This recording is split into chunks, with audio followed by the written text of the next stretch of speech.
ইরানে নারীরা হিজাব পরতে অনাগ্রহ দেখালে তাদের চিকিৎসার জন্য ক্লিনিক খোলার পরিকল্পনা করছে দেশটির সরকার।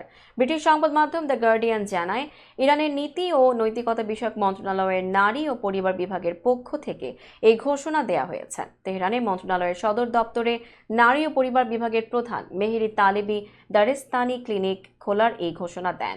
তিনি বলেন, হিজাব পরতে না চাইলে তাদের ক্লিনিকে বৈজ্ঞানিক ও মনস্তাত্ত্বিক চিকিৎসা দেওয়া হবে।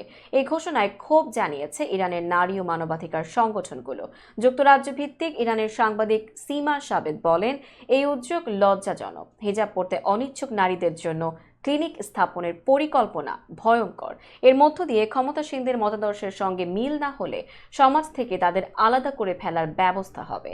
ইরানি মানবাধিকার আইনজীবী হোসেন রাইসি বলেন, হিজাব আইন ভঙ্গকারীদের জন্য যে ক্লিনিক খোলার কথা বলা হচ্ছে, এটি ইসলামিকও না, আবার ইরানের আইনের সঙ্গেও যায় না।